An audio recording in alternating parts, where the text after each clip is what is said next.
So right now, let's do it. Mike Triplett, ESPN NFL Nation reporter covering the New Orleans Saints. Give him a follow on Twitter at Mike Triplett. I'm sure all of you listening already have, and you've been following him throughout training camp and the preseason. Speaking of training camp and the preseason, Mike, is it good to be back in Louisiana? It's definitely good for many reasons, but if we could somehow transplant that West Virginia weather, then I'd be extra happy. Yeah, and then maybe players wouldn't cramp up every day and freak out Saints fans. No kidding. But cramps are winning the day right now at Saints camp. What's, in your opinion, what's been the biggest storyline of camp thus far? Well, it's funny because the last thing I just wrote was about Michael Thomas, who has been such a breakout star of training camp practices and preseason games that Sean Payton even unprovoked said, I don't follow fantasy football, but I'd sure like to have him, So the buzz around Michael Thomas has probably been, the most talked about player. Some other young guys, the young cornerbacks who've really come on strong and then helped them shove Keenan Lewis out the door, which has been a surprising move. So those are the guys on the rise that show up in training camp every year.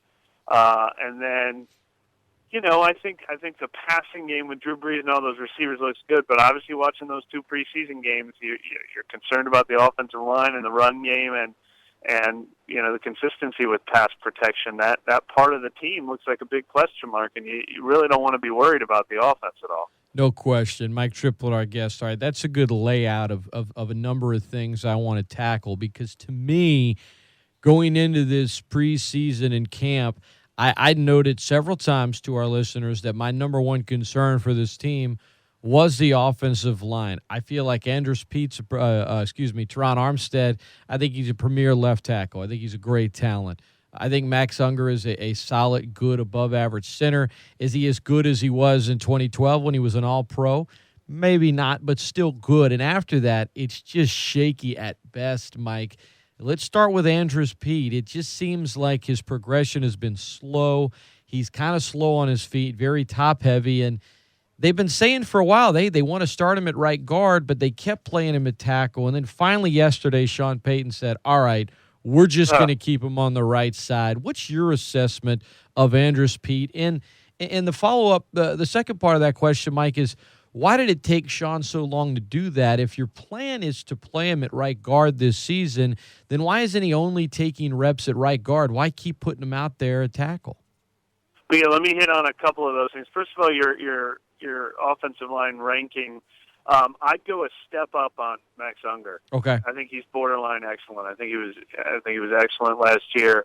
I think if the Saints had a better reputation or more success, he might have been a Pro Bowler. I think he is that caliber of player still, if not necessarily in his prime. And then I think Zach Strief is still the good, slightly above average right tackle. You wouldn't worry about him if you didn't have problems at other positions. But you're right. The two guard spots are huge question marks.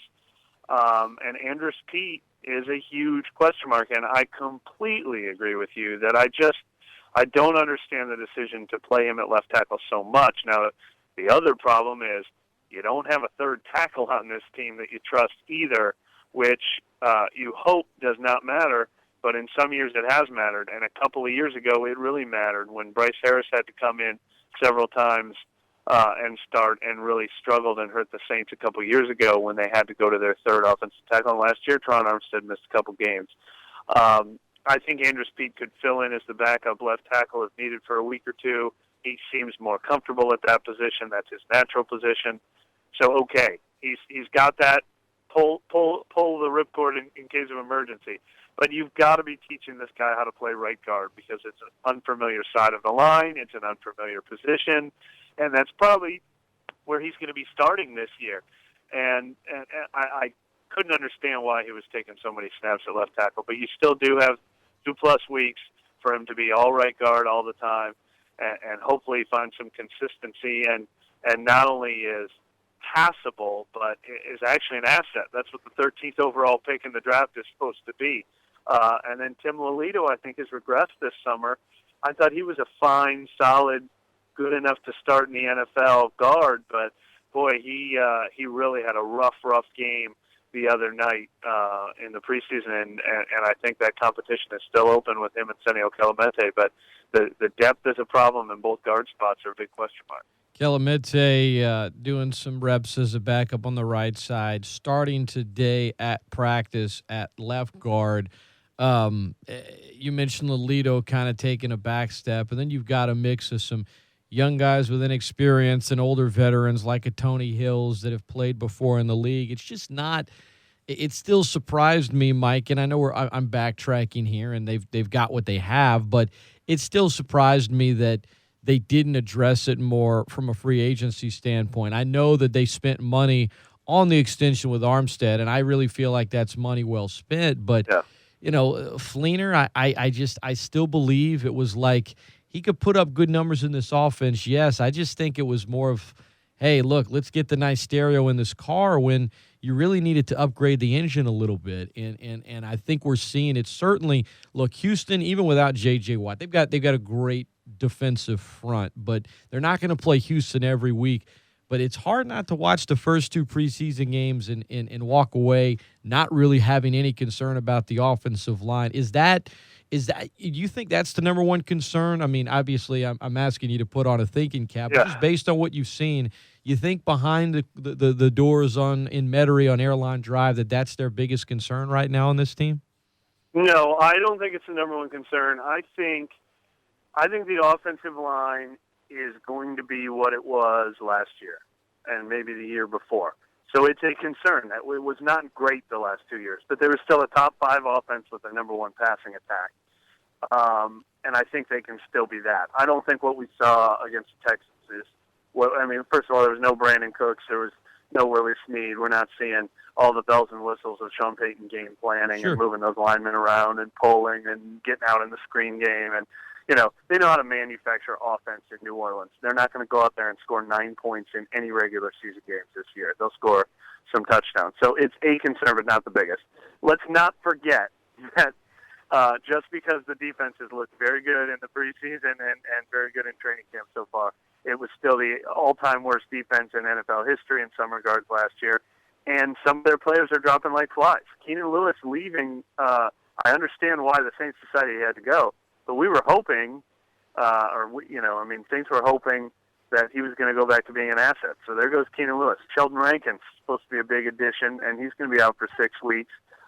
So lots of positive signs from the defense. I think they will definitely. They can't help but be better than years past. But we're still looking at a top 5 offense and a bottom 10 defense probably.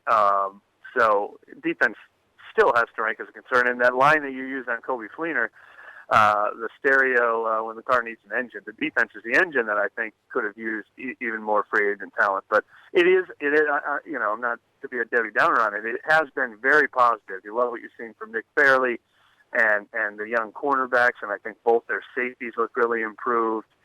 So there's a lot of good things to like about the defense, but it still ranks ahead of offensive line among the question marks this year. Mike Triplett, ESPN NFL Nation reporter covering the Saints. Follow him on Twitter at Mike Triplett. Mike, I'll get back to the offense in a little bit, but let's talk about that D a little bit more.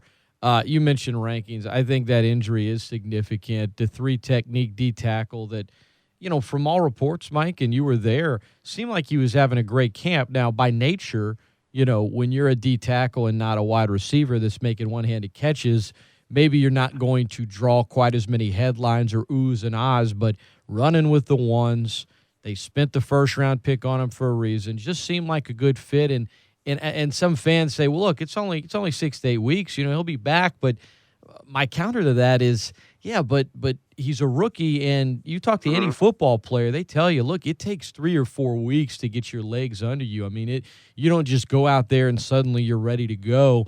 I think for his development, for some of these young players, even a Stephon Anthony who's moving over to Laurinaitis now replacing him at middle, and he's moving to the left of him. Even a guy like that who played last year, but just he's hurt. Now he's back. Just that couple of weeks it takes you to get your legs under him.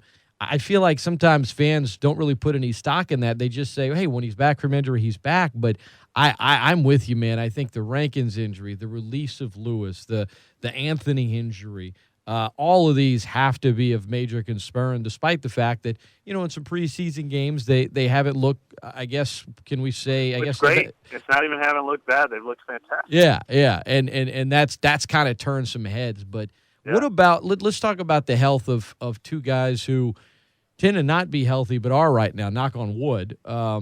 Start with Jairus Byrd. I mean, this is his first camp. He's been out there, and you were writing about him as well, in the fact that he's been out doing some things. And I think what you tweeted out earlier today, forceful pass breakup and goal line drills, and just talking about having a Jairus Byrd out there that the Saints are hoping can be the guy that they gave all that money to. What are your thoughts right now on how he's looked and whether or not he can ever be that player they hoped he can be, or is he just kind of an above average safety that just can't seem to be healthy? Well, we'll find out. I asked Sean Payton about him after practice today too, and he was really glowing in his praise. That what I saw, Payton agreed, which is the last 2 days Byrd had his maybe two best practices that we've seen in a couple of years, because he wasn't out in training camp last year. He did look great that first training camp before he suffered the knee injury. But I mentioned Keenan Lewis, and everybody was kind of like, Keenan Lewis, they're not going to miss him. He hasn't played in a while. Oof, and I think if Byrd had showed up this summer and been hurt, they cut him, then everybody would be like, they wouldn't miss him anyway. He's done nothing here. But I lump them together as, boy, what if these guys play at peak form? What a huge boost that would be. And obviously it's not going to happen with Keenan Lewis, but it still might happen with Byrd. I think it's going to be really, really hard to expect him to go back to that form that took him to 3 Pro Bowls with the Buffalo Bills. But when healthy, let's not forget that there's a reason this guy got a $9 million a year salary. He was a fantastic safety and a real ball hawk and a real playmaker. And if healthy, which he has been all training camp now, he doesn't have to worry about not feeling 100%. He can get back to knowing the defense and reacting and all that good stuff out there. And we've seen a couple snippets of it these last 2 days. And, can only get better from here if he stays healthy. So it's almost like people have forgotten to expect anything out of him. But I would say that him and then another guy, Dannell Ellerbe at outside linebacker, has been fantastic throughout the summer. All of a sudden you forget they didn't sign a lot of big-name free agents, but there's 2 guys that would be a huge boost if they play a full, healthy 16-game season. Dannell Ellerbe, what did he tell you guys, Mike? He hadn't been 100% since junior high, but he's looked sharp. And Sean Payton, he brought him up today to you guys, felt like, hey, this guy needs a little bit more love right now. Yeah, well, somebody asked him about Ellerbe, and that was his response. We're probably not talking about him enough, and it's true. When asked for my observations earlier in camp, Ellerbe is one of the guys. Before those younger guys that I mentioned to you, Michael Thomas and stuff, Ellerbe is right up there among the guys who has really turned heads this offseason. Mike Triplett, our guest, ESPN1420.com. Mike, James Laurinaitis, I've heard him give a lot of interviews. What stood out to you about him on the field and off of it as far as how he deals with you guys, the media? Well, he's fantastic in the media, and by all accounts, I think the players really like him in the locker room and gravitate toward him and like playing with him. He's got a great, playful personality, but he's also got a real cerebral football IQ. Loves to talk X's and O's and strategy and that kind of stuff. Drew Brees has talked about loving the chess match against him. So all that intangible stuff seems like plus, plus, plus. I don't know yet what we're going to see from him as a playmaking player. He's close to 30 years old, which is old for a linebacker in the NFL. He's probably not in his athletic prime right now. The Rams let him go.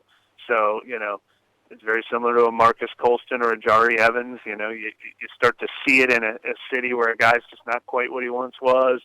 And then the new team signs him, and it's all positive. Look at everything this guy's done in his career. So, and the jury's still out on if he'll be flying all over the field making plays. But that's not why they brought him here first and foremost. And, all the other stuff seems like a real plus with him. Talking about past accomplishments, a guy that was a teammate of his last year, Nick Fairley, Saints signed him. I heard a whole lot of, remember how good he was at Auburn. And I said, yeah, remember when, It's not that he's per se been bad in the NFL. It's that he hasn't lived up to that lofty potential. Saints get him on a 1-year deal. You figure, hey, low risk, possible high reward. But I think now he's thrust into an even bigger spot with the Rankins injury, with John Jenkins being hurt. I mean, you could say week one, he's probably the most talented D tackle, interior D lineman, depending on where you line up Cam.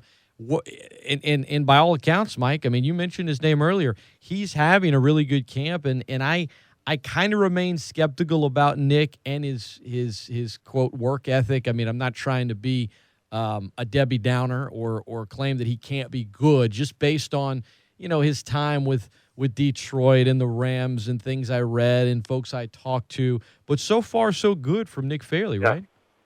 Well, a couple of things. He was the star of the preseason game the other night. He was all over the field. It was a sack.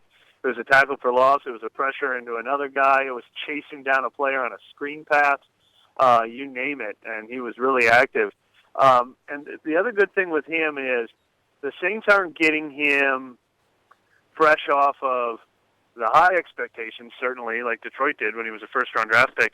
And they're not even getting him, off of a real down year hoping for a comeback. They're getting him on sort of year two and a half of progression that we've seen from him. His last year in Detroit, they really started to say some positive things about his attitude and his work ethic and getting in shape and losing some weight. And then last year in St. Louis, it was nothing but positives. Kept that weight down all year.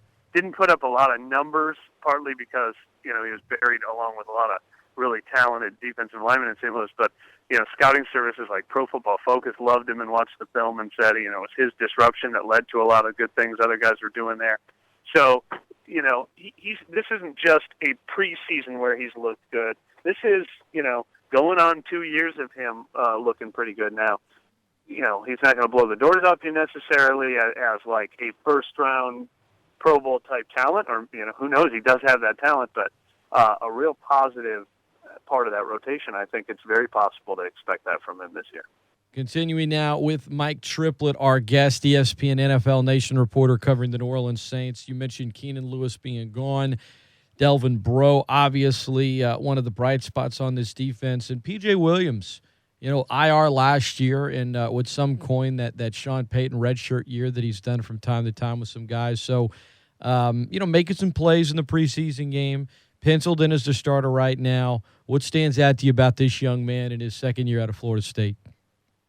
Well, we saw it with that interception. It was a nice way to bounce back, but we also saw, the youth and inexperience when he got beat for a touchdown earlier. So I'd expect a little of each this year.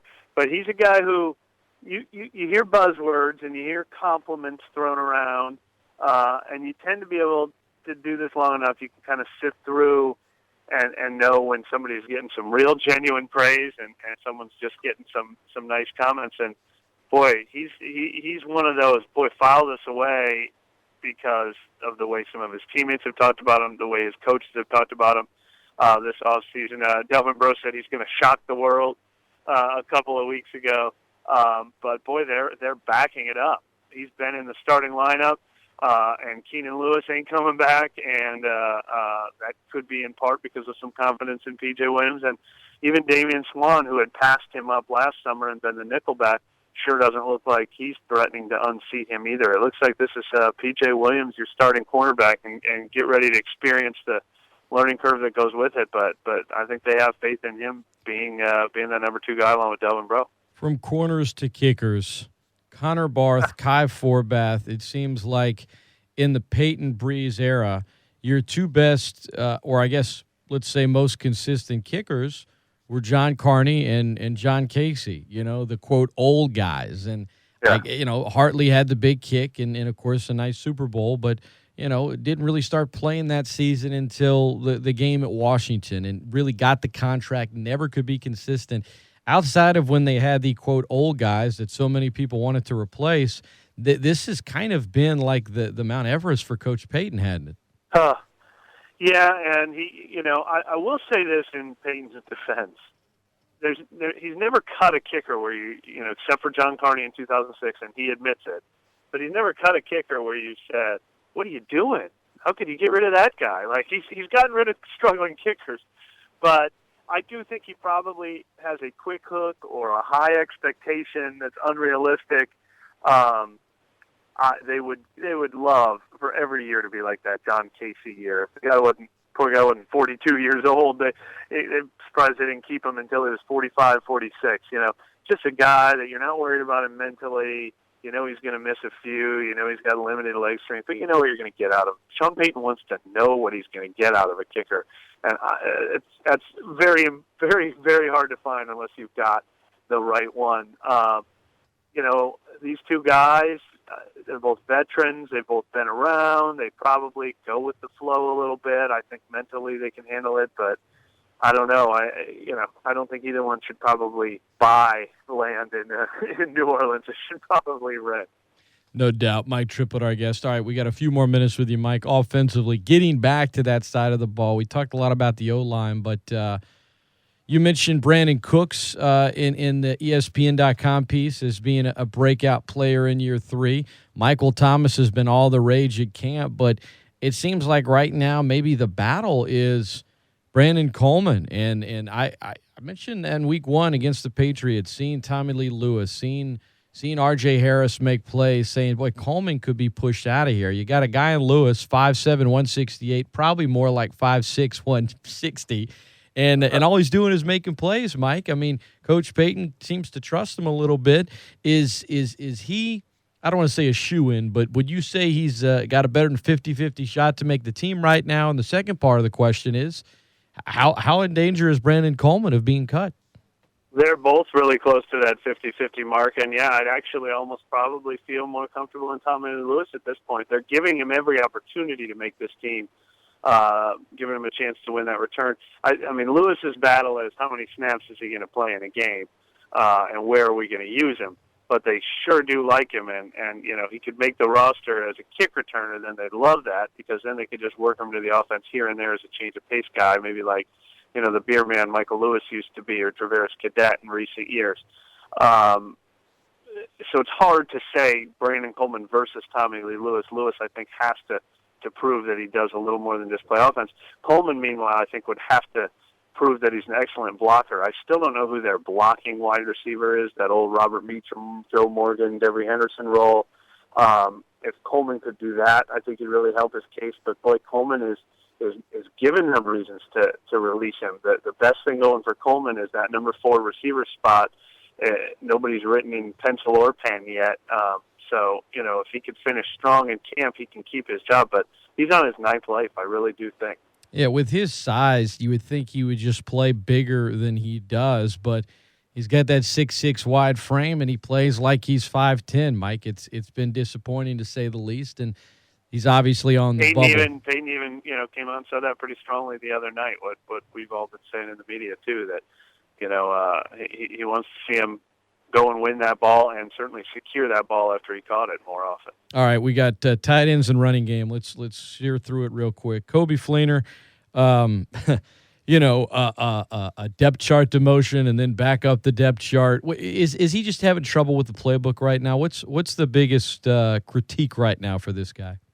I don't know. I didn't even write about that depth chart demotion because I don't know how much of that is Saints office staff versus coach sending a message. And if they were sending a message, why would they have fixed it immediately right afterward? I probably should have asked Sean Payton about it, but it was so many days ago, kind of almost forgot about it. But what is telling, though, is that, I've noticed this all offseason. Whenever you ask Sean Payton or Drew Brees, I told you what Sean Payton said about Michael Thomas. Like, draft him on your fantasy team. Right. Ask him about Coby Fleener, you hear, it's still a work in progress. The voice goes up an octave. They're being nice, but you're reading between the lines that they're not raving about this guy.